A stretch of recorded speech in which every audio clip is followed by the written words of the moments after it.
Hopefully you can hear me clearly. If you cannot, please let me know.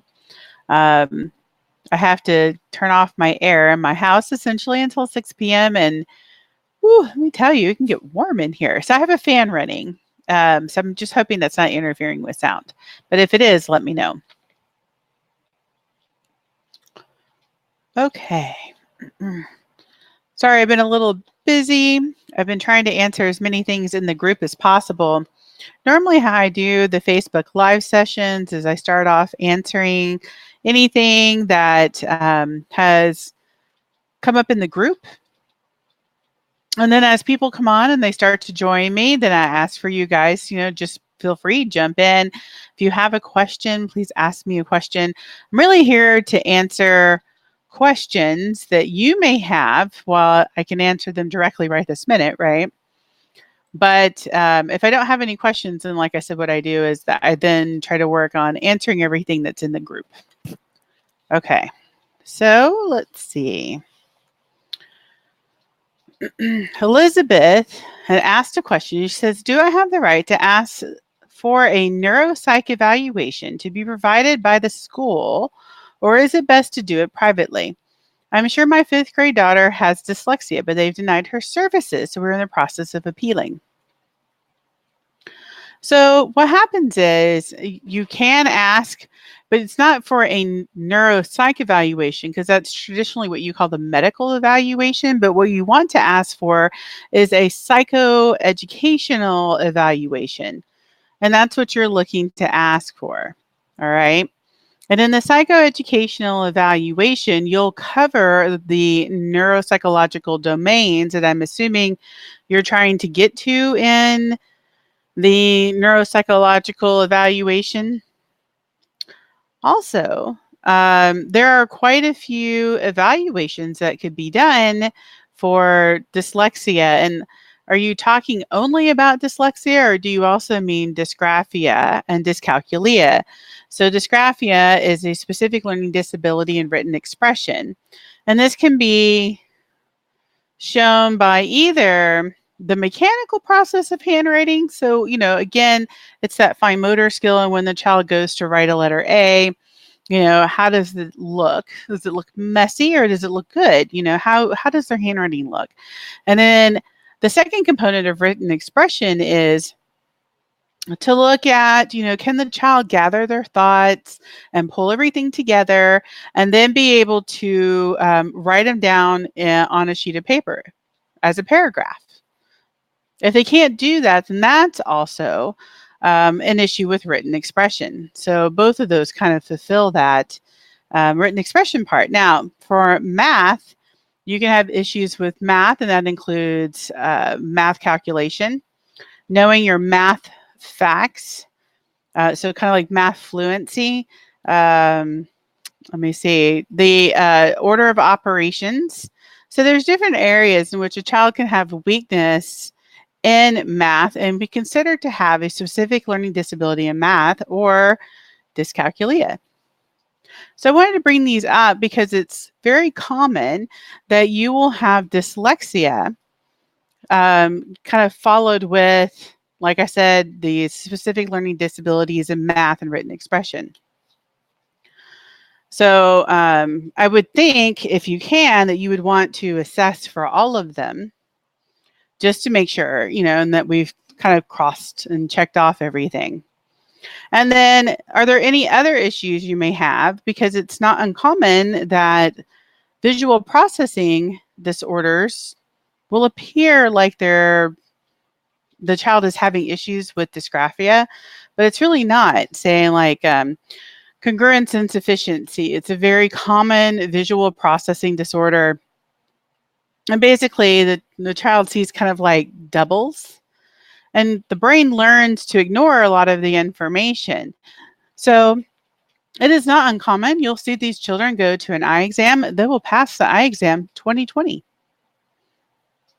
But when you get them to a developmental developmental ophthalmologist or a functional ophthalmologist or someone who specializes in doing vision therapy, and then get the child assessed for a functional vision assessment, you might be really surprised at the things that you find out. and that the issue that you're thinking your child has with dyslexia actually only turns out to be a vision problem. And I say only, like, you can get help and improve the vision issues, but sometimes the children still struggle, for the rest of their life with issues revolving around reading, and kind of any kind of visual information. It's not uncommon. I'll be looking at test scores for people and kind of breaking down their child's evaluation. And I'm like, hey, does your child have visual problems? Some kind of vision processing problem? And they'll come back to me and go, yes, actually they do, but they graduated, and so everything's good. And I'm like, no, because I can see here in the test scores, it's still impacting them. And that's part of what's causing this issue. Let's see. So somebody asked a question and they said, can a paraprofessional provide one-on-one instruction for a writing goal in an IEP? So I was told she would be taking training in Framing Your Thoughts program that would be provided 2 times a week for 30 minutes. Okay, so normally a paraprofessional may not teach. You're supposed to have the special education or whoever is the teacher of record who's going to be supervising the paraprofessional. They have to actually do the teaching. And then the paraprofessional should only be there to reinforce what has already been taught. So I will need to know what state you're in, and it might take me a little bit because I'll have to probably investigate this and look into it. But my thought offhand is no, that a paraprofessional shouldn't be doing any instruction in any kind of program, even if they go get training for it, because that's just, it's against the law. It's against the law, the rules, and the standards. So now I'm curious, and I say that it's traditionally against it because I haven't seen where it has been approved. That's part of the reason I want to know, what state are you in? And then she said, should this instruction, New Hampshire. All right, so I'm going to have to look up what New Hampshire says about paraprofessionals and what they're allowed to do. But I will tell you, if you want to kind of go and start looking on your own, more likely than not, you're going to find out they are not allowed to teach. They're only allowed to be there to reinforce instruction that was taught by the teacher of record. And the teacher of record should be a certified teacher.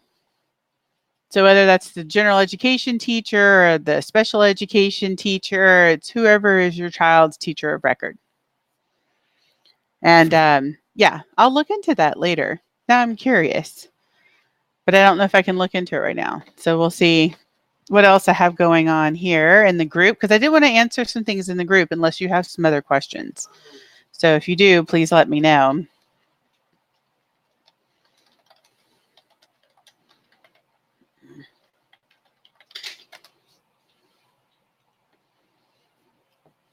Unfortunately, I've been busy today, so I haven't had time to sit here and read through anything beforehand. So I'm just sort of answering these as I'm going. So Kim had written, and she said, anyone have a child with sensory issues, mainly food? So at first, I thought my son was picky, but now I'm noticing it's most likely sensory. Even his therapist over the summer mentioned something. Any tips to help him eat more variety of foods, etc.? Thanks. So I had mentioned to Kim, and I don't know if she has looked into it or if anyone has ever heard of anything, but there is something called a feeding therapist. And sometimes you can find a feeding therapist. Well, actually, what's interesting is, I've seen both occupational therapists and speech therapists who have training in feeding therapy. So your feeding therapist tends to be one or the other. They tend to be either a speech therapist or an occupational therapist. And we just had a speech therapist who was recently working with my son Joseph on his feeding issues because he also has sensory issues revolving around food. Now, for him, it was a little more unusual because, Joseph being Joseph, he never seems to squarely fit in anywhere. For him, it wasn't as much about the taste of the food or the texture of the food.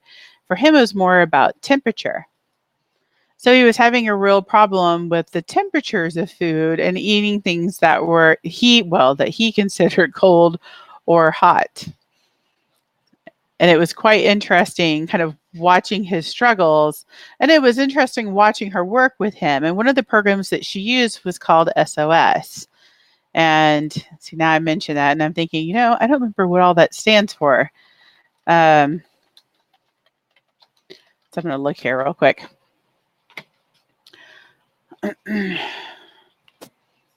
All right, so it's called the SOS approach, and it's sequential oral sensory. That's what it stands for. Okay, so it was fascinating about how this works. And essentially, they kind of work up and build up your child in order to take these foods that they are having sensitivities with and learning to kind of build up their tolerance so that hopefully at some point in the future, right, they'll be able to consume these foods. But it was fascinating kind of watching her work through this SOS program with my son. But I did want to mention that. Try a feeding therapist. I found them to be quite helpful.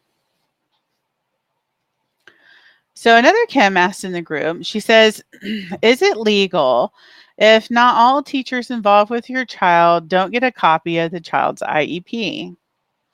Okay, so it is not legal for the child's teachers not to get a copy. They need a copy, and they're supposed to have a copy. And it is in the law statutes that they should be given a copy. And so I will pull that information here in a little bit, and I will post it to the group. So keep an eye out for that information.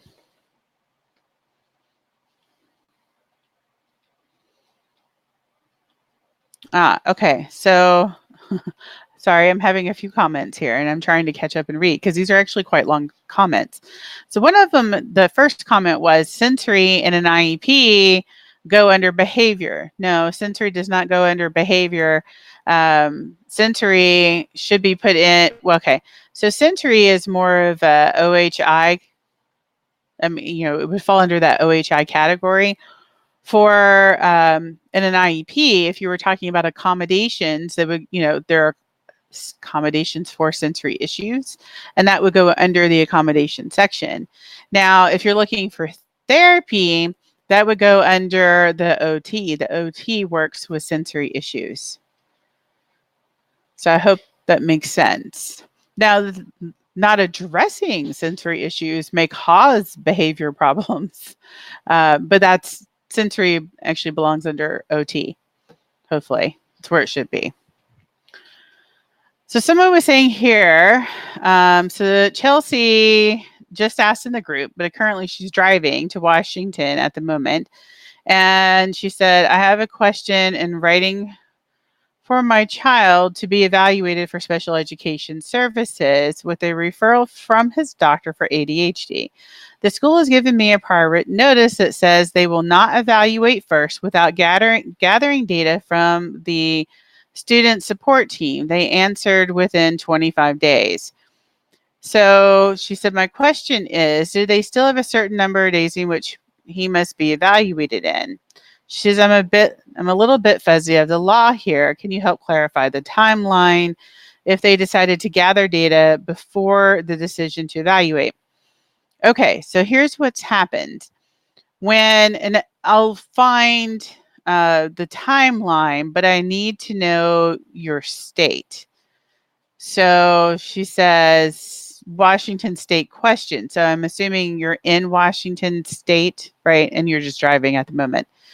Because if you're in Washington State, I will pull up that special education timeline for Washington State, and I will give that to you. Now, we would have to sit here and look at what does the timeline say. So I know, like for the state of Arizona, just off the top of my head, that when the parent puts together the letter and sends it into the school requesting the evaluation to be done, right? The school then has 10 days to gather up the information that they have available to them. So they're able to go and observe the student. They're asking you for information to please bring it in. And then what they do is they have this first meeting. And this first meeting really is a child find meeting. And they're wanting to bring together, the teachers and the data and the parent's concerns, and then whatever data the parent may bring in, and have a discussion. And usually the discussion goes something like this. Hi, Mr. and Mrs. So-and-so. It's great to meet you. Glad you're here. Now, why are you concerned about your child's education? All right, so you covered that in your letter. So basically, now you're just going to reiterate everything that you had in your letter and request it again in person. And then they may ask you questions, about why you want something in particular assessed. And so you give them whatever information or data that you have. Now, at that point, the school will take a little bit of time usually, and then anywhere between that day to a couple of days, and then get back with you with a prior written notice that says, yes, we are going to evaluate your child. Here's our consent form. Please sign so we can begin evaluations. Right? Or you'll just get the prior written notice that's saying, no, we're not going to assess your child. Here are the reasons why. So what you've written here is, you requested for your child to be evaluated with a referral from his doctor for ADHD. So the school has given me a prior written notice that says they will not evaluate without first gathering data from the student support team. So what they're saying is that it's that child find process, right? They're gathering whatever data that they can get a hold of and then make that decision. Now, I'm pretty sure they should never have taken 25 days to respond back to you. But like I said, I will pull that information up. And then you went on to say, the second question is a different child with OHI and currently on a 504. So how do you have a different child with OHI, which is for an IEP, and a 504? Is that correct? Do you have both? Because you really shouldn't. Then you went on to say an IEP evaluation request was put in writing. Okay, so maybe your child has a 504 currently, and then you're requesting testing through kind of IDEA, basically, right? But they again want to gather data before the decision to evaluate. The child has been out of school for the last 3 weeks due to illness. They said they cannot evaluate without first knowing if you need services in the general education environment. That's not true, by the way. Can the tutor the district sends to my home provide feedback to the team? We were told he must be at school for him to be evaluated. Is this correct? So the part about he must be at school for him to be evaluated, that's not correct. And when they tell you things that sound off or you question, ask them, hey, show me where it's written. Show me the rule, the policy, the law where it's written that says this. I want to read it for myself. So if you're going to tell me these things, then I want to know where this is written. And I don't think they're going to be able to show you anything back because as far as they know, there's not anything that can keep them from being evaluated. My children went to an online public school. You know where they conducted those evaluations? That was in my house. So absolutely you can be evaluated at your home. And the school could send it sounds like your child is on homebound with a tutor coming to your house. And if that's the case, there's no reason they can't send somebody to come and assess your child. So I hope that helps. And I will put a couple of things in that thread, which one of them is, again, Washington State's IEP timeline. And then I'll also add in some law that I was discussing. So they went on to say, I requested ABA services and I was denied. They told me they don't have the resources for that. How do I make this happen? So if you requested ABA services, was it during an IEP meeting? If it was during an IEP meeting, do you have it recorded? Hopefully you recorded the IEP meeting. If you're in a state where you can't record, did you take notes or did someone acknowledge in some way that it was written that you have made that request? And the reason I ask all this is because you want their reason for denial in a prior written notice, and you're entitled to that by law. So you want to go look into that, because I guarantee you 100% of the time, they will never ever write down as their excuse for why they won't supply you ABA services as they don't have resources. Because if they do, you're guaranteed to win if you take them to due process, because that is a denial of FAPE, straight up.